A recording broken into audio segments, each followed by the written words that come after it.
Welcome back to Inside Sources. The PMS pump price of fuel has gone up. It's now about 850 naira per litre, but there is even scarcity. NNPC says they have a debt of about 6 billion, and there are all kinds of issues that we want to really unravel today. And to join me in that conversation, we have an oil and gas expert, Henry Adigun. Welcome back to Inside Sources, Henry. Thank you, sir. Right. So if you look at where things are today, not only do we have fuel scarcity, the prices have gone up.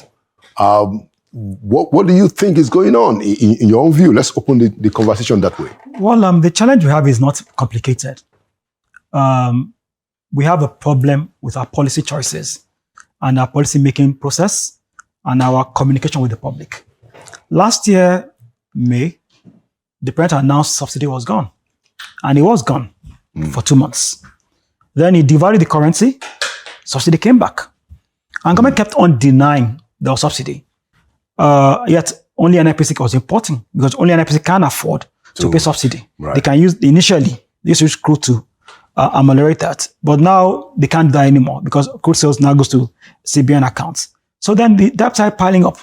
By February, March, we had a report that suppliers are backing out because NNPC hadn't paid them. So we're owing money. Again, NNPC denied that. NNPC said they were not owing anybody. Again, which is the funny part of the whole situation. NNPC said no, they're able to meet obligations. They had a full tank of or something somewhere that could meet 30 months supply. And everybody was asking where it was. Nobody saw where it was. Then we moved on again. We said there's a crisis coming on. There's no petrol. And you are not bringing anything in. Then Dangote issues came along. Then we got to this complicated issue now. A point where NNPC now admits, after months of denial, that they owe $6 billion. Government now admits that they have been subsidizing, although they say it in a very technical way. We're selling it at less than market prices. What does that mean? I mean, the same way when another government before was saying under recovery and over recovery. That's and this is subsidy now. I mean, somebody's paying the price. So now you've now increased prices now to a problem. But every time there's a disruption in supply, it takes a minimum of 3 weeks to turn it around. Now, even with Dangote, which he has pumping into the market, he has produced it, but not in the market yet. To get to the market will take him another 2 weeks. It doesn't work that way. He just don't start producing and then it's in the market. So he's saying FEC will determine how much he will sell, which again tells you market distortion. So we're at a problem of interplay of wrong policies, wrong choices, crass dishonesty, and corruption. So quite a lot of issues, and I want us to take it one after the other. So let's explain to Nigerians, how it is that the fact that NNPC is now making remittances to the CBN might be responsible for where things are, Well, that's part of it, because before NNPC used to defray the cost of subsidy by taking the difference from the crude sales. So NNPC sells crude on behalf of Nigeria, or Nigerian's crude. And NNPC has domestic allocation of 455,000 barrels for local refineries. So what NNPC is doing in the past was when they sell the crude, they will take out the costs of production, take out the cost of importing petrol, then remit the differentials to the government at their own determined exchange rate. So the government was basically losing a lot of money. Which was the issue, right? It was a big issue. Now, some government later came up and said, no, you can't be doing that. Stop defraying the cost. Put the money for crude sales into NNPC's SCB's account. Now, legally, going by KAMA, because NNPC is under KAMA now, under the PIE. That shouldn't be possible. So NNPC shouldn't have to remit. No, they didn't have to. The NNPC no, they didn't. After it became a KAMA company. Under KAMA, NNPC should be governed by a board, and NNPC should be run as a transparent administration. So it will seem that we have some policy distortions, because I know that when NNPC was not limited, there was even the issue, of, look, how do you guys, this transaction of, this swap that you do, nobody knows how much do you buy it, how much dollars do you spend. So there was some kind of, suspicion of what was going on, which NNPC was not open about. NNPC was not forthcoming. Now, that was before it became a limited. Now it has become a limited. And now this government says, well, look, I mean, you have to do this. So how do you explain that in terms of, do we really know what we want? We know what we want, really. but we see we don't want to do what we want. Well, we know what we need, but we don't want to do what we need. We want to do what we want. Biggest challenge. They started with swaps. That's what happened. Then we moved to DSDP, direct to direct purchase arrangements, which was Can you explain to our viewers the difference between swap and DS? It's just English in real times. So under swap arrangements, NNPC will take crude, look for some refineries, and get what is could be the equivalent of the products from any other place in refined products and bring to Nigeria. Right. Now under direct to direct purchase, NNPC would only sell the same value of crude to the refinery giving it products, which should make it easier for transparency. So if refinery in Asia is giving me petrol and its cost of it is $10,000, right, I'll give him crude of $10,000. So we will match on currency. Okay. That's what the idea was. That's direct to direct purchase. Okay. So direct sale, direct purchase. All right. Then governments now said, okay, this is not working. We move subsidy. When you move subsidy in any petroleum, I ask people all this. When last did you hear about diesel scarcity? There's never diesel scarcity. Diesel prices fluctuate, can go high, can go up, but it's not scarce anymore. Since with the regular diesel supplies, a lot of the oligarchs left diesel because they wasn't making crazy money anymore. Yeah, so let's take it from that issue of the pricing of the product. Governor Donald Duke, the former governor of Cross River, said, last week on Inside Sources, this program, he said that look, if we have essentially that Nigeria has crude oil, we need refined petrol from crude oil locally, that it should be possible for us to remove the crude oil that we need for our local consumption. It should be possible for us to delink it from the international pricing.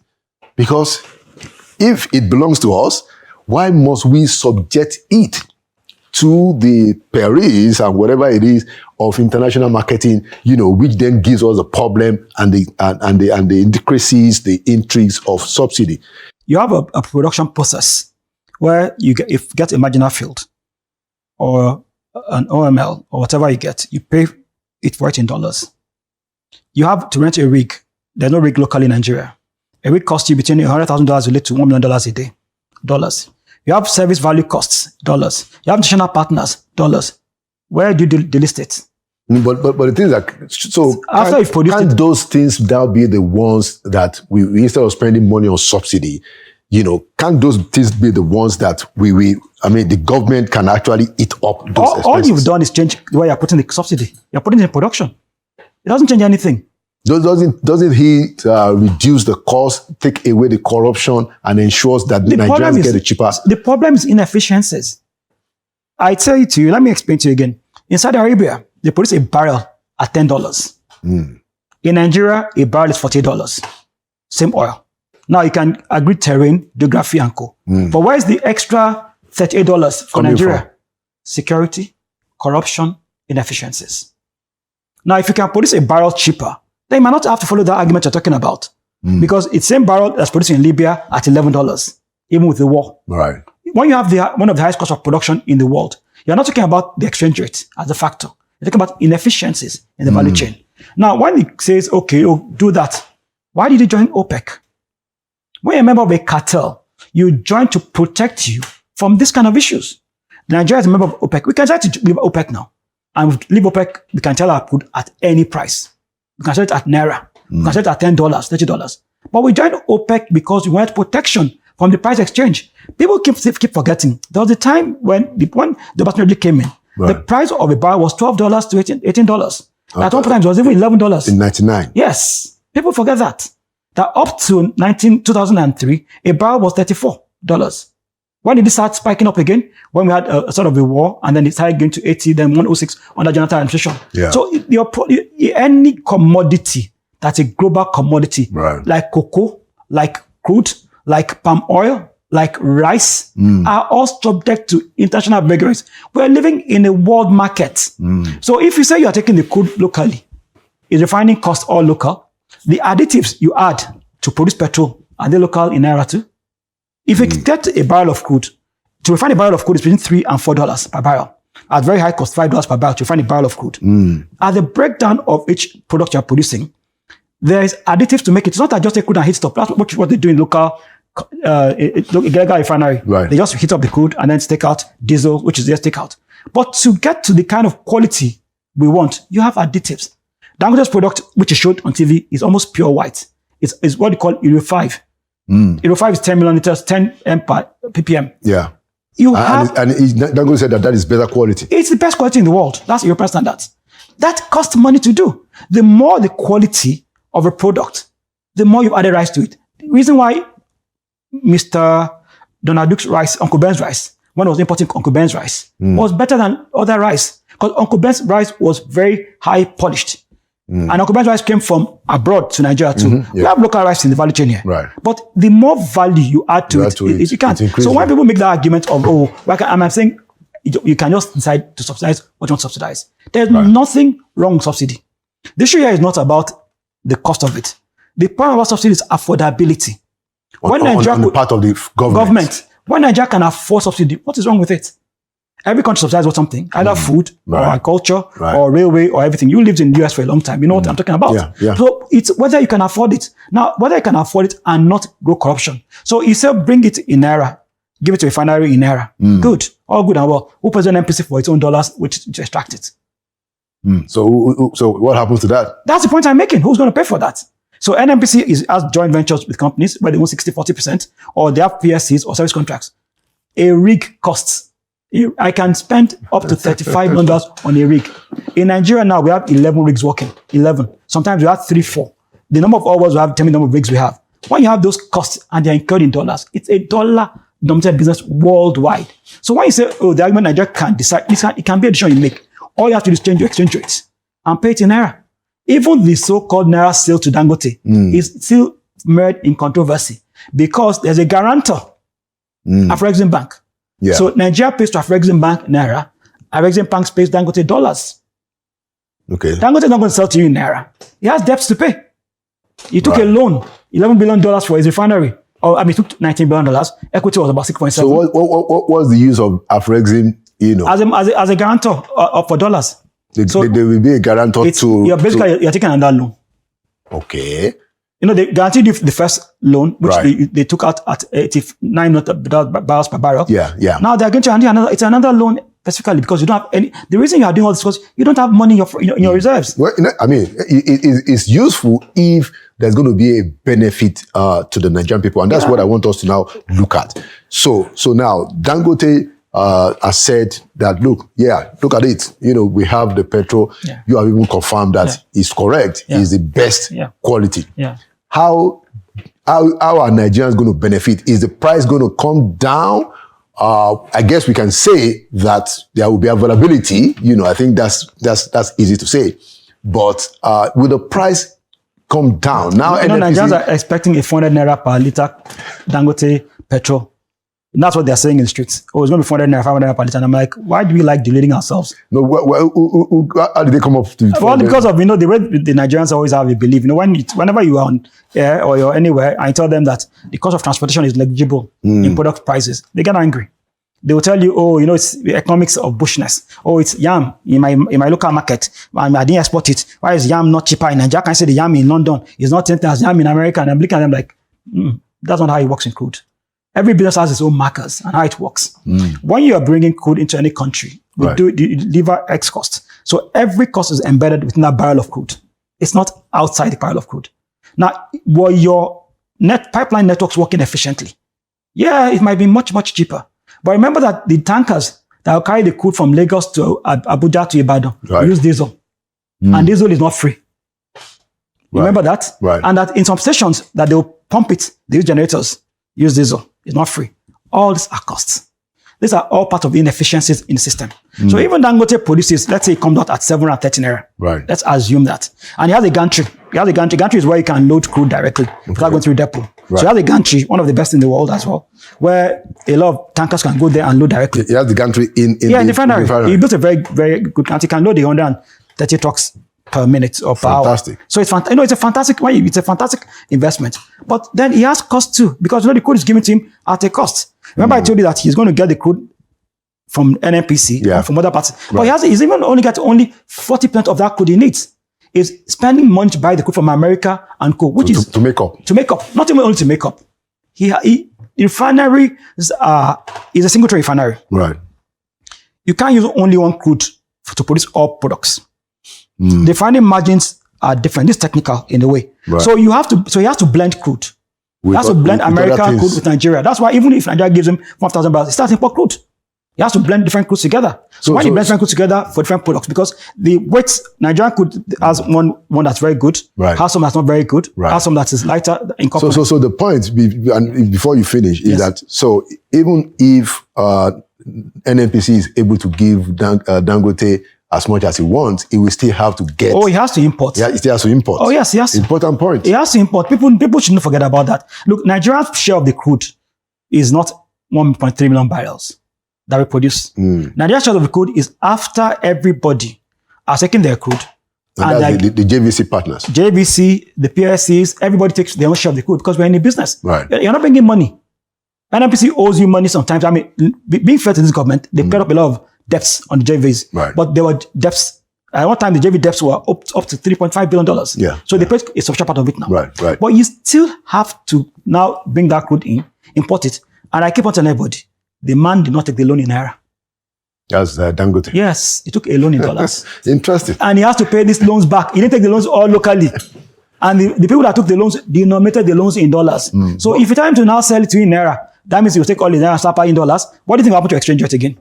When there's more naira pursuing your dollars. Well, it's going to go higher again. Yeah. So whatever savings you think you've made in this exchange thing is dead. And that's why Afro-Exim Bank is as mid-bank. So you give them, get Dangote dollars. We give you naira.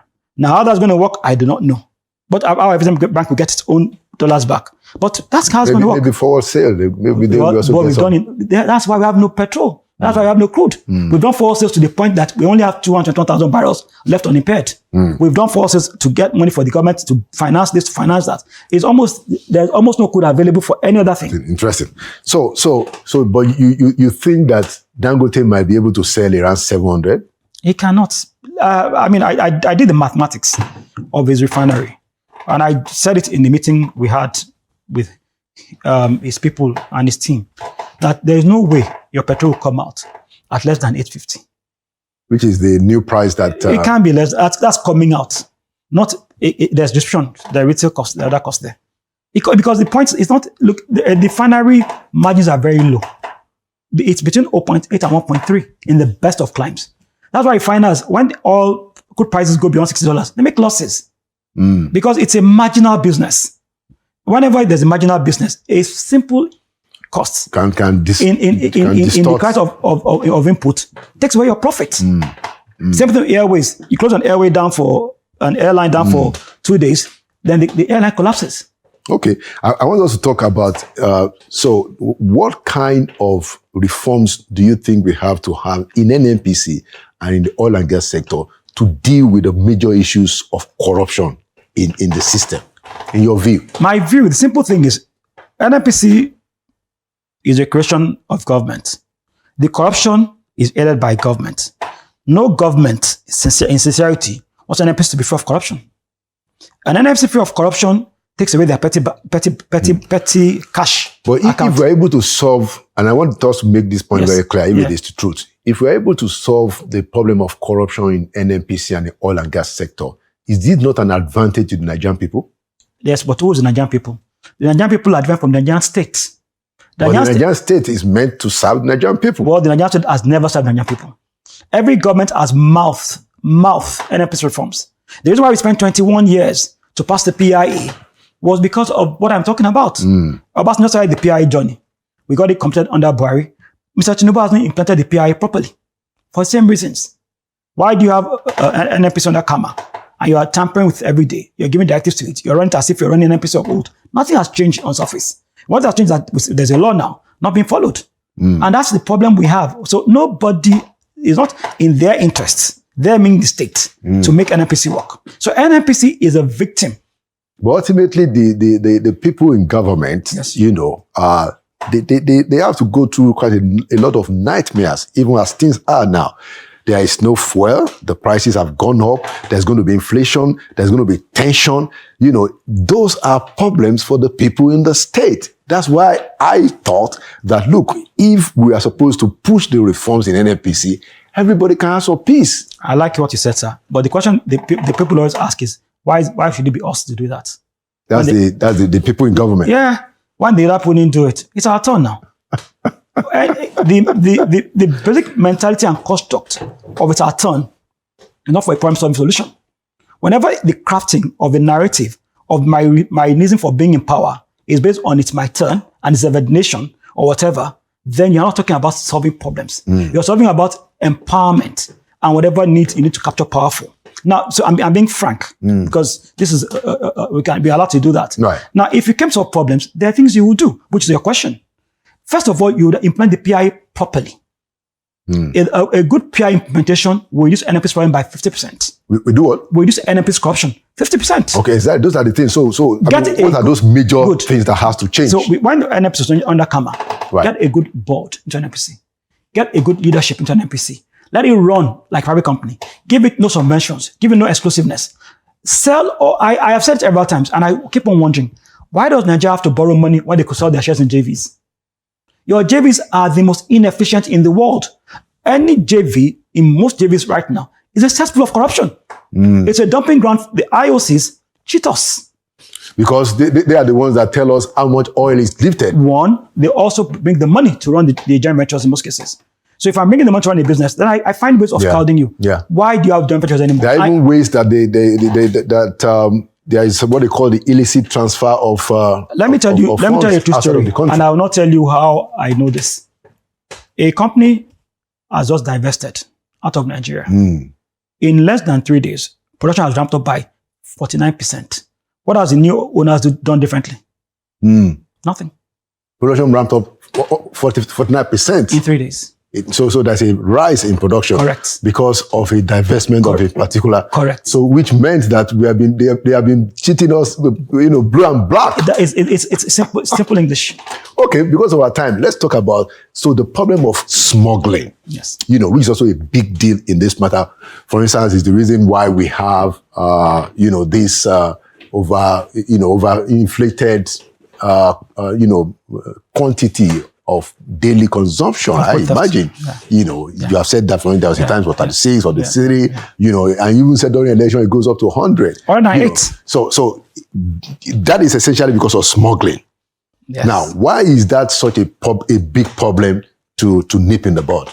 You are an expert in. Well, I mean, it's not there are some things that every president that comes in always comes and says the problem is corruption. Your government, with apologies, also said the same thing when they came initially. Always corruption. But they soon realized that you can't fight that corruption. Look, it's like cocaine and drugs. America has been fighting cocaine and co-entering their borders since under the contract regime of Reagan and co. Right. Nothing has changed. Or it's reduced. Whenever you have such a price differential, the incentives are too high to fight with systems in place. How come when we did the first price equalization under the Buhari regime, 2016, the consumption in Nigeria went down 24 million liters. The consumption in Nigeria went 25 million liters. We went from 60 million to 34. So because we were able to cut because there was no waste. Yeah, it didn't make any difference for people in Togo, Benin Republic to take our petrol because it was the same price. Right. So in that way, we had no problems. Right. If you equalize price today, that's make price across the border, then you find out you consume much less. In fact, we will go down to like 29, 30 million liters per day. Interesting. That is the truth. Anytime we raise price in Nigeria, they raise price in Togo, in Benin Republic, in coal, because it's the same market they're buying from. Yeah. Find out today, price went up as soon as raised prices because it's the same product. So unless you price properly, you give no incentive. Now, what I hope Dangote will do, if allowed. He said that he will put tracking in his trucks. Well, that's his own trucks. It's only his trucks that are bringing petrol. It can only be 25 million liters of petrol in now. We consume 36, 49, 50. Somebody will bring out difference. It's not an exclusive supplier. But didn't PFR trackers? PFR trackers, under PEF, after we did the reforms under the Obasanjo regime, there were trackers in petrol. We even invested money in a software, Aquila. Aquila was spent $1 million in Aquila to tell you where petrol went to. Why didn't it change anything? Wow. When I heard it, I was like, we've done this before. Interesting. So tracking wouldn't... But it doesn't change anything. What's tracking? I can put the tracker on the petrol tank. I can take it on the car and put it there. Dangote is a businessman, he's not a policyman. If Dangote's tanker goes and brings the money for the tank he took, why will he care about where it goes to? Is this his job to protect Nigerian borders? Does he have any incentive? I'm asking the question. He has no incentive. The incentive Dangote has is to make profit. So if they'll take his tank of petroleum and take it to Kutu or Niger Republic or wherever, in as much as the money comes back complete, it's no good for him. Okay, Henry Adigun, oil and gas expert, thank you so much. Our time is fast spent. I'm sure that this is a conversation that we will still find time to continue.